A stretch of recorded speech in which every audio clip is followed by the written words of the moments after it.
You're listening to Love Talk Live with the relationship expert, Jaime Bronstein, only on LA Talk Radio. Hello and welcome to Love Talk Live. Today I have with me in studio, sorry, I just started laughing, I'm sorry. We were laughing before. We're happy to be here. I always knew this was going to happen. Sorry. Yunnie Kim Morena, welcome. Hi. You know how they do those live shows and then the people can't stop laughing? Yeah, that might happen It today. literally has never happened before, but we were talking about something before that made me laugh.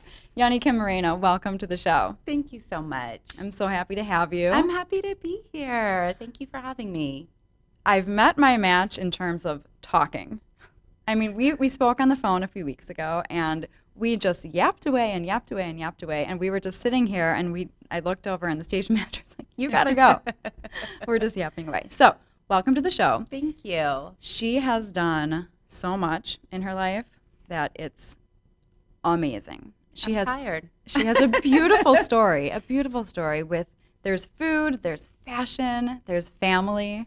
So I'm going to tell you guys a little bit about her, and then we'll just kind of get into talking about food and relationships and all that fun, yummy stuff.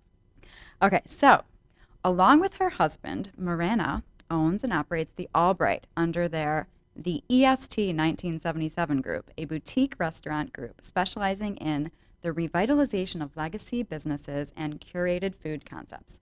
Under Morena's direction, the EST 1977 restaurant group has rapidly expanded to include Cast Iron Catering, a boutique catering company, and Pappy's, a casual full-service dining experience focused on classic seafood fare located in San Pedro. Most recently, they have taken over Rusty's, another cornerstone business on the Santa Monica Pier. As with previous ventures, Morena will rebrand the restaurant with a new name and menu that celebrates the culinary and cultural boundary of this dynamic seaside city. Despite her family's legacy in the restaurant world, Morena originally decided to follow a path in fashion over food, starting with part-time jobs at Fred Segal and as a stylist while she pursued a degree in merchandising. In 1999, just before Morena turned 22, she opened her first shop-in-shop at Fred Segal. It's called Fred Segal Tiara with hair accessories. She's done everything, I'm telling you. After her business exploded in its first year, Morena expanded Fred Segal Tiara into a new jewelry and handbag business. In 2004, she launched the ready-to-wear boutique Fred Segal Couture within the iconic Fred Segal Santa Monica. The exclusive shop concentrated on designer European brands, including Dolce & Gabbana, Missoni, and Robert Cavalli. In 2012, Fred Segal sold half of its Santa Monica retail compound, a move that prompted Morena to begin exploring opportunities outside the realm of fashion. An external entrepreneur, Morena just launched the next extension of her brand, Kimchi Avocado, which she will explain why she chose that, and has a beautiful meaning behind it. Kimchi Avocado by Yunnie Kim, a digital platform where she fuses her fashion skills and restaurant experience to share a love of food, family, friends, and fun, combining the California lifestyle with her Korean roots. Inspired by the struggles and joys that come from juggling work and family life, Morena is excited to highlight the efficient and innovative ways she has found to entertain and cook for her family and friends, bringing them together at the table, just as she does at her restaurants. Sticking true to her couture roots, by Yunnie Kim is shot and curated exclusively by the world-renowned celebrity photographer Yoot Tsai. Just in time for holiday 2019, Morena has launched KCA Grazing Boards by Yunnie Kim, expertly crafted cheese, I never know how to pronounce it, Charcuterie. Charcuterie crudité. There you go. On the opposite of I love eating food. I just don't know that much about it. This is why we're learning. Crudité and fruit boards available for delivery in Los Angeles. Yunnie and her husband Greg live in Santa Monica with their 2 young children. I'm telling you, 42 years, most people don't do half of that in their life. Seriously. What can I say? I like to stay busy. And there's so much more. You have so much more life to be had.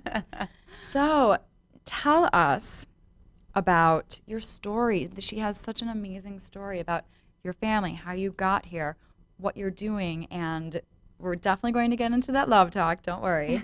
But yeah, I would just love to hear about your life. Well, I am born and raised in Santa Monica, and I feel like that in itself is just kind of a rare thing because there's so many transplants here. And so is my husband. And my family started this business on the Santa Monica Pier at the year I was born, 1977, and I spent a lot of time there. It's where I really fell in love with food and hospitality and making people feel welcome. And I spent a long time with my grandmother. She was a really big part of the restaurant, and in the early years was a cook there. And she used to make shrimp tempura, which was, in the late 70s, early 80s. It wasn't a trendy food item like it is now. So it was a real novelty, and it's what helped bring a lot of success to the restaurant. So I learned a lot of cooking and just how to make people feel taken care of through my grandmother. And so I grew up in Santa Monica in the restaurant business, and I actually decided to stay in Los Angeles because I loved it and went into the fashion business. At a very young age, I had no idea what I was doing, which I think was a good thing. And I opened my first business when I was just shy of my 21st birthday at Fred Siegel, and I loved it. Again, it was taking care of people, so being of service, I really enjoyed, and I've always loved fashion. So I started my businesses there, and at the same time, my husband, who I've known since I was 12, we grew up next door to each other. I know. Oh my God. It's so weird. I purposely did not ask her the whole story of how she met her husband or anything because I wanted to hear. Oh, wow. Okay. So my husband and I, he was a student at Northridge at the time studying finance, and I was in my first year of business and hated numbers or bookkeeping or anything that had to do with budgeting. And he said, let me help you out with that. And so from there, he launched his business as well, an accounting firm, which is not his business anymore. But he slowly acquired a lot of other clients from Fred Siegel that, we're all in fashion. None of us want to deal with numbers. So he started an accounting firm, and we were just friends at the time. We were actually best friends. He was my guy who, was my date at weddings. It was funny because in a lot of ways we were dating without the title and without the physical aspect. Who liked who more? Okay, there had to have been somebody. So we grew up next door to each other, and when I first moved into next door, I was 12 years old. He was considered the younger man, a whole grade younger, and it was the typical, he had a crush on me, but he was the younger boy, so I just thought of him as like a cute younger brother type. But I still have letters that he wrote me when I was 12 years old. 6-page letters every single day would be under my doormat. I have to hand it to him because as a 12-year-old kid, he was really open with his emotions. It was sweet. He would say, I love your hair. I love your eyes. I think you're one of the prettiest girls I've ever met. Oh my God, yeah. That's amazing. And you have these letters. I still have them, which I just think it's funny that I saved them because I've thrown away a lot of things over the years, but those letters I saved. And so we developed a friendship from there, and we were always it never went any further. Then in the high school years, I liked him back and had a crush on him, and he was too cool for school, and it was all a blessing. It was all a blessing because we both had to grow and do our thing to really come back together and, be together when the timing was right. Mm-hmm. So we were just best friends, and he was the kind of best friend that when he came back from college, he would always check in on me, or if I had a bad breakup, he was there to kind of nurse me back to my sanity. So we built our businesses together. We were best friends. Like I said, we would have, back when Blockbuster existed, we would have our Blockbuster nights. He would help me move. But nothing. Nothing. Not ever. Not even a kiss. Would your friends say things to you? Like, are you guys going to get together? Would his friends Everybody. I mean, apparently, when we had our big coming out and announcement that we were dating, everyone said, finally, it's about time. You guys are the only two people in this world who didn't get the memo until now. And it made sense to everybody else. Everybody else saw it. Oh, it was so obvious because we just had a great friendship. It's really what, I mean, of course, the chemistry is very important, but at the end of the day, that foundation of having a friendship was really what was the key to the success of our relationship. So we started dating in our late 20s when I was coming out of a 7-year relationship. Wow. With actually somebody he introduced me to. And this guy was it's your typical in your 20s relationship where he was not emotionally available and I was always the one chasing him. And I think I left my self-esteem somewhere on the 405, like threw it out the window because I just was practically begging like this a puppy person, dog. pretty much. And he broke up with me, and he made it very clear that he did not want to be in a relationship with me. And I sat in my home and cried every single day for 2 weeks. And you know who came to my house every single day and opened the curtains and the windows and said, you know what, you really need to get out of your house? That was my husband. And he was just that best friend, and he would take me out to eat. And at the end of... But, question. Yes. Never throughout those tears when you're sitting there, was there ever a kiss or anything? Never. And so here's when the aha moment Was came. he dating anybody? He dated a lot of people. Okay. So he was dating he was dating, but nothing ever really serious. And so in that time, I wrote a list. I'm really big on manifestations. And I said, you know what? I'm going to make a list of what I want in my next relationship. And it occurred to me that this list was basically describing him. And we had this, I don't know that this sounds very romantic, but we had a night where we were, had a little bit too much sake at a sushi bar. And I said, do you know what I'm thinking right now? And he said, I really do. And I said, you do? I said, wow, you really are my best friend. You know me so well. What am I thinking? And he said, well, I think it's kind of obvious that, the feelings are changing between us.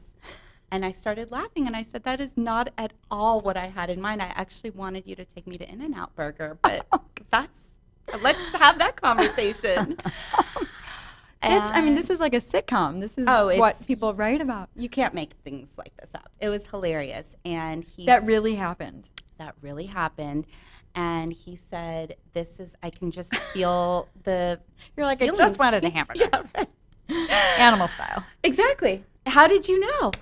And so there was a little drama there that had to be worked out because I had broken up with this guy that he had introduced me to. And when I tell you I am married to the most honest, honorable man, he said, if we're going to go through with this, I need to make sure that I let this guy know. So we're not going to have anything happen.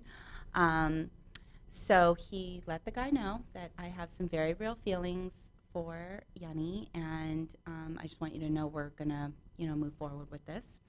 And so he took me out on an official date, and I said, we really need to obviously we know we like each other, but I need to see, it's all in a kiss. I need to know if there's any sort of chemistry there, because why bother? And it was literally the best kiss I've ever had in my whole entire life. I love it. I hope our family isn't going to listen to this. This is my They support you. They support the kissing. They were actually really, really happy. And I said, wow, I can't believe this is what I've been holding out on. You were living next door all this time. You could have been kissing every day. Oh, it was, that's when I knew. And he said, I just hope you know, and this is after one kiss and one date, he said, I hope you know that we're getting married, because we're not just ruining a friendship for nothing. Right. So we started dating and made our big announcement to everybody, and everyone was like, yeah, we know. It's just so obvious. But it was, I would say, within less than a year, we were engaged. And then now here we are, I think 13 years married. and working together, which is, not for everybody, but we've built businesses together. We have had 2 children together. So, yeah, we're in it. What's coming to me is I'm just thinking about what could we say, what is inspirational to the viewers about this? And what's interesting is that there are couples that they meet, they get engaged, it just happens fast, and they are meant to be, they stay together forever. And then sometimes there's such a beauty in timing and really what you guys did. Now, if a couple meets at 30, they're not going to spend the next 20 years being friends. Of course. However, maybe there's a way. I think the message really is to whatever you're doing to not do it until it feels right. Absolutely. And to be authentic. Absolutely. It seems like you guys got to the point where you felt like it was just right and authentic and right. Exactly. I mean, timing, I think, with everything, not just relationships, is key. And also, I think the idea of maybe not being friends with someone for 20 years, but maybe someone you already are friends with, seeing things through a different lens. So the one question I get asked a lot is, didn't it ever occur to you? That's what I'm wondering. Right? Yes. Yes. And that's why I always say to my friends, if you have somebody that you really enjoy, don't discount that, because that is really a lot of the times, I think the key to a happy relationship, it's not just the physical attraction. I really enjoy his companionship. I enjoy being with him. And, even if it's the most mundane task, picking out paint colors, I love being around him. Yes. So don't discount the people that maybe have been in your life and you're not, you never thought you were attracted to them. You really never know. Yes, I feel like that's the key, that people don't think about as much, but it's actually really simple. Just find somebody that you just enjoy their company, you enjoy being in their presence. It's very underrated. Absolutely. No, I couldn't agree more. Okay, so since you do work in food, before we go on to that, before we move on from the relationship, my favorite topic, what would you say is the key, not to a successful marriage, but your successful marriage? Besides for being friends first, but like you're in the marriage now, what's the inspirational little nugget you can share? So that keeps it going. Say there's 2 things. There's more than 2 things, but considering how much time we have to talk, I think respect is. It sounds very cliche, respect, but I think, I see a lot of, just like my girlfriends when we talk, at the end of the day, like being snarky, like I see a lot of fights coming and arguments coming from, a lack of respect. And that is one thing I will say about my husband. And this is something I had to learn because I've been in a lot of relationships where fighting was just a normal part of being in a relationship. He never speaks to me. We have disagreements, but he has never spoken to me without respect, even if he's angry, and which we all do. It's a natural human emotion. And I've had to learn that because I've, said things or that I might have regretted. And it happens. Exactly. But he's really taught me it's okay. That's okay to have that emotion, but let's have a mutual respect for one another, which seems so simple, but it's actually something I've had to work on, and it's been really helpful for us to have, a harmonious relationship. Because as you know, you bring kids into the mix and things get a little stressful. So other than respect, this sounds really silly, but I mean it, is meal prepping is the key to a happy marriage. Wow. Love it.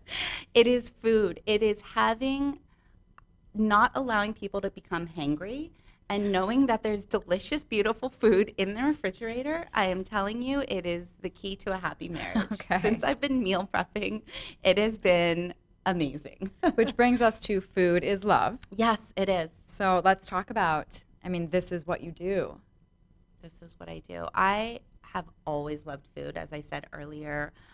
Growing up in the restaurant business and having my grandmother be such an influential part of my life. And it also was the language of love in my household. My family is, they're immigrants, and their culture is not necessarily telling you they love you every second or complimenting you. It's just not the Asian way. I think my mom has told me she's proud of me. I could count on one hand. But their way of showing love is through food. And no matter how hard my parents worked, how tired they were, there was always a beautiful meal that we all sat down to. And I realized at a very early age what kind of emotion it could evoke when I would bring a piping hot plate of, beautiful beef to my father. And he wouldn't say much, but he would smile and just kind of close his eyes as he was eating, like with such satisfaction and comfort. Wow. And I just remember thinking, oh, food makes people happy. Food makes people feel taken care of and nurtured. And loved, yeah. And loved. And so I have always kept that with me. Even when I was in fashion and I wasn't working with food, I loved entertaining, and I loved having people over and hosting dinner parties. I think just because I knew that it made people feel great. So when I left fashion and I went into the restaurant business, I just brought that with me. I brought that same feeling of wanting to make people feel taken care of. And then I had another opportunity again to do that when I got married. And, my husband grew up with a house full of guys. It was just his dad and his brother. And, he was eating cereal and, guy food. It was a bachelor house. So Manwich? pretty much manwich. Oh, that was if they got fancy. No, that was like just the ground beef in the can thing? Oh, yeah. No, totally, exactly. On a piece of like Wonder Bread. Yeah, so that was, how they grew up eating. And so I loved cooking for my husband and having him just feel loved and taken care of. And so I did a lot of cooking and learning what he loved to eat. And then, of course, when I had children, that's where the meal prepping came in, because there would be days where my husband and I would come home, from work, and you have 30 minutes, and everyone's hungry.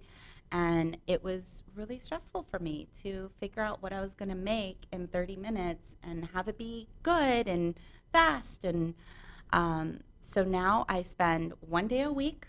I spend my Mondays just making everything that everybody loves, which is like chicken, some sort of protein, having a pasta, a grain, some great roasted vegetables, maybe some bone broth. And I fill up my fridge, and every day it is, there's food ready to go. Who wouldn't love that? Who wouldn't that make happy? And it sounds ridiculous, but it actually has been really great for us as a family unit, just to have, a routine and knowing that there's comfort there. I like that. Yeah. And what you do is so I work with people and I help them in different ways, and it brings me joy. And I can tell just from talking to you that this food, making people happy through food, makes you happy and brings you joy. So it's so interesting that when we really tap into our passions and what we are on this earth to do, and what our heart feels the most on fire with, what our soul feels the most on fire with, then we know that we are living our best life and we are in the flow. Absolutely. I feel like,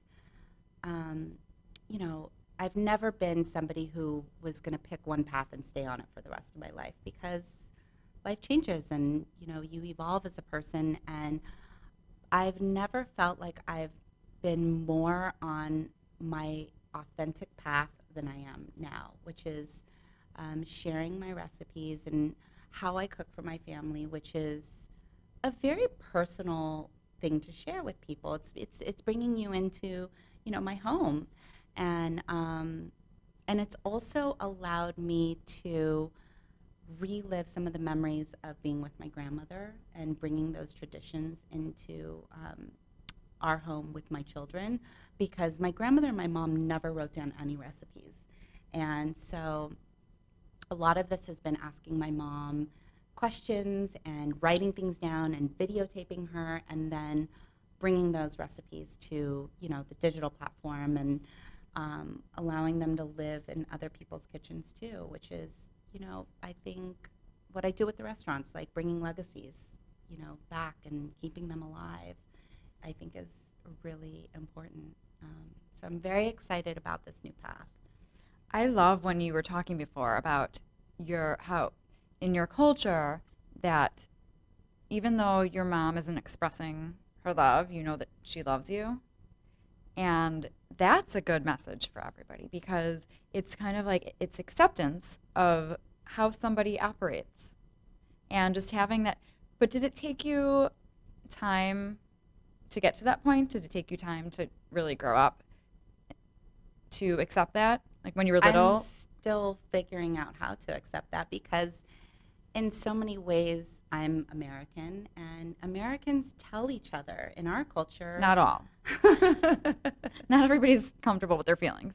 But yes, we do. Yes. Right. A lot. I mean, it's, you know, you say, my husband tells his dad he loves him every time he gets off the phone with him. It's really sweet.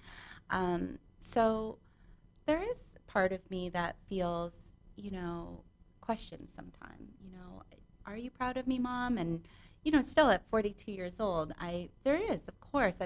I've learned now what her love language is, and you know, I take what she accepts, of course, and I know that she loves me. But of course, there's a part of me that, you know, it's hard for me. One thing that I've learned is in a situation like that, the more love you give to that person, they kind of, Absolutely. whether they admit they're softening or not, you know, just when we give love, we receive. You give and receive. And even if you don't receive it back, the act of the giving of the love is enlightening. That's the secret sauce. You have uncracked the secret sauce. I've always been such a reactive person, kind of waiting to see. Expecting. Yes. But now I just put the love out there. Give it, yes. I just yes. give the love. Be and it. Yes, absolutely. And that is something I figured out much later. I wish that I had figured that out in my earlier years. But most people, I don't think anybody does. We're human. This is part of the human experience, fun human experience.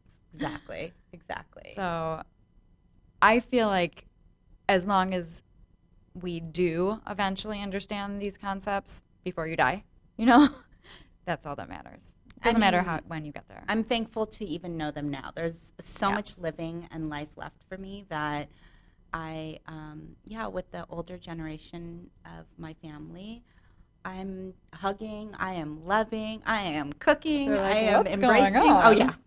Oh, I can feel people cowering when I'm and I let them know I'm coming in. I'm hugging you.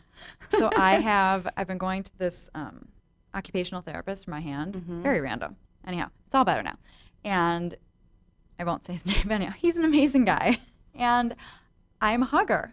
So I hugged him, and somehow the conversation came up. Well, I don't know, he said that I remind him of his wife because his wife is very affectionate, and it turns out we're both Pisces.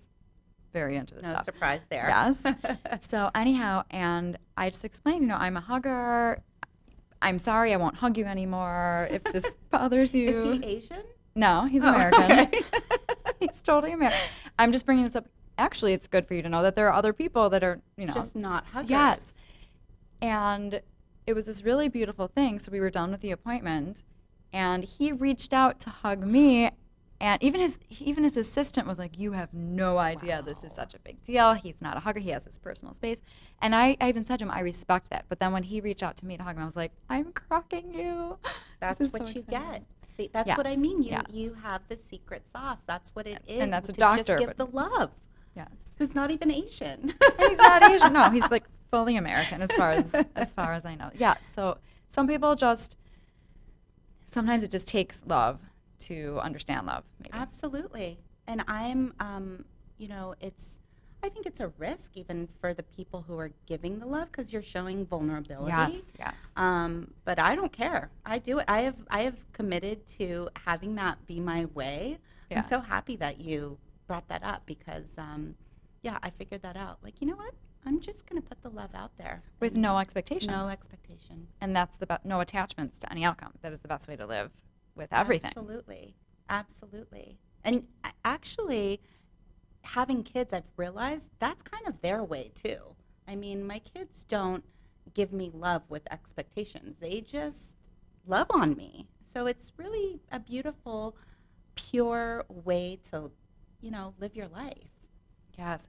Yeah, and I'm glad that you're bringing up children because I have a 4-year-old, and children, they haven't been on this earth for long enough to have life experiences, a lot of life experiences. And so they just are love. And we can learn from children. We can also learn from tapping into our inner child and to bring that back and to just forget about anything and everything that's happened in life that are making these stories in 100%. Our minds and just give, receive love. It's so simple. Oh, yeah. And I think I actually learn more from my children than they learn from me. And that's so one beautiful. Of them. Yeah. They're so inspirational. Every day they inspire me. And I feel like it's our job to talk about these things with them so that maybe they can grow up and not let their stories affect their lives. Oh, absolutely. We have dialogue about everything in our household just because it's not the way that I was raised. And of course, that's what we're all doing as parents, healing our own wounds as we, raise our children. But I talk about everything with my kids, and hopefully, like you said, that just won't have to be their narrative if they don't want it to be. Yes, it doesn't have to. And of course, they're human. They'll have some things that they need to heal and grow from. Oh, I've for sure, done some damage there because we're just all doing the best we can. Exactly. I remember when Noah I think he was 2 or something, when he first really started understanding the word language and stuff, and I would say, and I taught him, where your heart. I'm like, what is this? This is your heart. And I'd say, where's your heart? And he'd point to his heart. Actually, he pointed to his belly for a long time. He thought his heart was in his belly. But anyhow, close. No, where's your heart? And go like that. And then I'd say, what comes from your heart? And he'd say, lovey. From a young age. And he knows what I do for my job. He knows I'm like the love doctor. I work with relationships and love. So they get it. From a young age. They get it. I mean, my son, I have a 10-year-old and a 5-year-old, and when I was working on all the digital content for my new brand, I was pulling 14-hour days. And, he asked me, he said, Mom, are you not working at the restaurants anymore? And I said, no, I am, but I'm following my dreams, and I am sharing all of these recipes with millions of people out there so they can be their recipes too. And, you could kind of just see him taking it all in. And he was there when we wrapped the last video. And, the whole crew was clapping. And we said, that's a wrap. And I literally wanted to collapse. And I saw him walk straight up to me. And he looked me straight in the eyes. And his eyes were watering. He said, Mom, I'm really proud of you. Oh and God. I know. So I thought, you are 10. Yet you have this depth. I mean, you see Old me. Soul. Yeah. So you see me. And so it's like I know that they're children, and I know he's only been on this earth for 10 years, but everything that I say, all the love that I've been giving, I'm like, okay. It's doing something. It's something. You're doing something right. Yeah. Between that and the meal prep, I think I might go to heaven.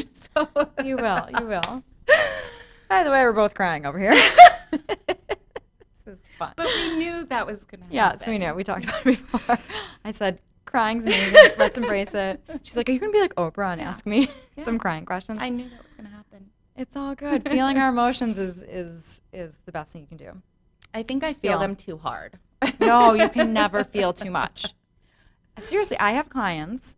I have the spectrum of clients. Sometimes I have clients and their hearts just don't know how to open, and we're working on that. And then I have clients that feel that they feel too much and their hearts are, too open. And I explain to those clients, you have no idea how people are struggling to be able to even feel. And so to sit here and to feel throughout your day and your life and, just be open and feel is beautiful. Yeah, it is. I mean, I think that's the essence of life, right? Yes, feel. Like our feelings are our messages to ourselves. Mm-hmm, mm-hmm. Yeah, no, I'm a very deep feeler. So okay, so moving on to, we talked about food in the relationship, in the romantic relationship, in the family relationship. I know you wanted to talk about how cooking at home has helped you heal certain things. So let's get into that. I'm going to cry again. Oh. Okay, let's cry. It's good. It's good. Well, I think I touched on it earlier. There's been a lot of healing with my mom because it's been challenging being an American daughter of a first-generation child of immigrants because there's a cultural barrier there. Because in some ways I feel very American, but I've actually realized how very Korean I feel too since I've had children because I'm, the food, obviously, the language, and a lot of the customs I've realized are really important to me and a big part of who I am. And so learning to cook all of these things that I ate growing up and asking my mom and having her show me has really been a healing for my relationship with my mom because, I think growing up, I don't know if it was an ego thing. I just didn't want to hear it. She would try and teach me things and I would get really annoyed. And all of this wonderful knowledge that I should have been taking all along, I guess I wasn't ready for it. But when I decided I wanted to launch this project and really write down and catalog all of these recipes, there was such a healing with my relationship with my mom, and it's been such a bonding experience. It's allowed her to share a lot of her stories too of my grandmother, who I shared with you before was very inspirational for me, and so sharing those stories has been very healing for the loss that I suffered. I really mourned for a long time when my grandmother passed away, so that's been one aspect of healing, and another has been for my husband, who I've realized food has been a real sense of comfort and security for him. When I first met him, he ate with his elbow kind of up on the table. And I said, "What are you doing making a joke? You're kind of guarding your table." He's like, "Oh, yeah. No, if you didn't guard your food," he's like, my brother and I would fight over the food. And I said to him, "You don't ever have to worry about that. There is always going to be enough food in our house. I will never allow there to not be food." And to this day, he still looks in the pantry and the fridge, and his face lights up like a little boy on Christmas morning. He has said that, "I love seeing food in the refrigerator and the pantry." Yeah. Who doesn't? Yeah. Who doesn't? It feels comforting. Yeah. And he does not take it for granted. And I have said that to him. I said, "I think that having the meal prep, not to sound like a broken record, has been a real source of healing for you." And he is a man who's very in touch with his feelings. He said, "I could not agree with you more." I think for him to see his children too, and it's not like there was a lack of food. I just think that when you have growing boys and their endless pits, because let me tell you, his father did an incredible job, and his mom would come up and visit and take them out. So it's not that there was a lack of food, but it was, cereal and, baked beans in a can. And yes, not the most nutritious. No. And so I think for him, being able to provide real vegetables in a garden, food that came from our garden and, home-cooked food has been able to heal some childhood wounds for him.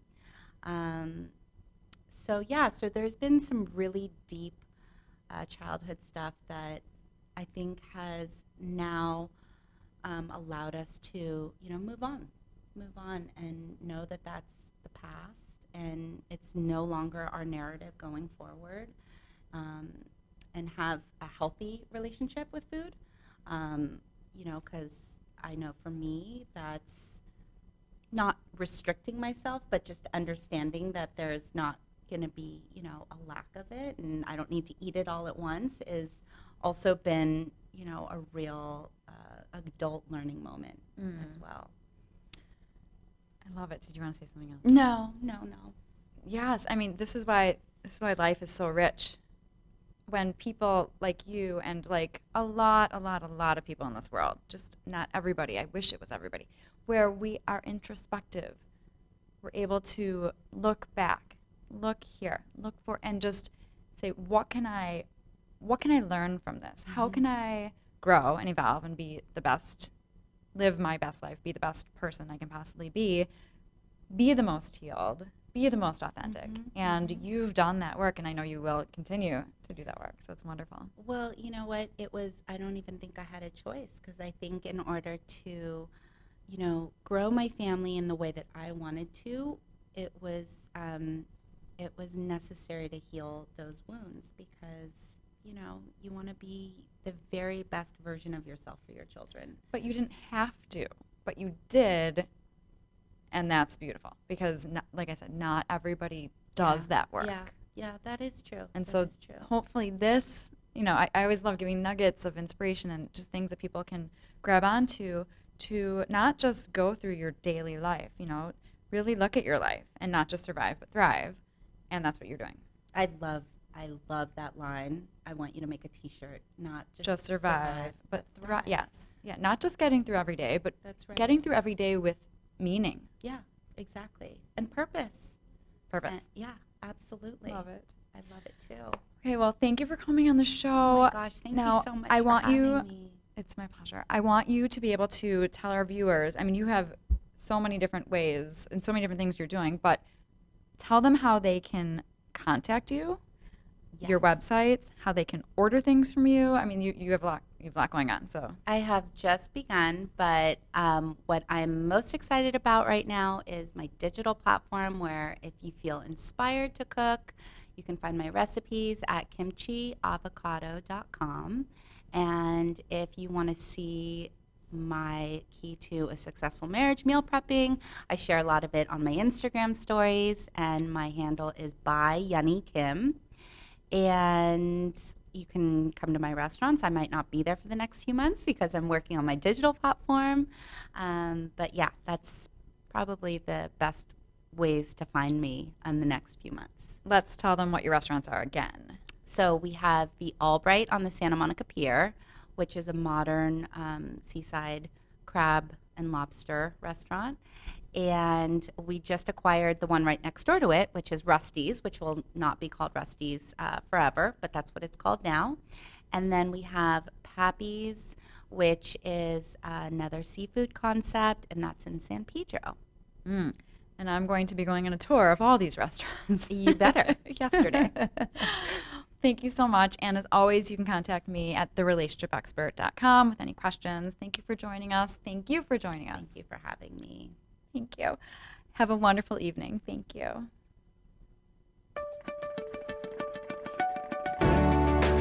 You're listening to Love Talk Live with the relationship expert, Jaime Bronstein, only on LA Talk Radio.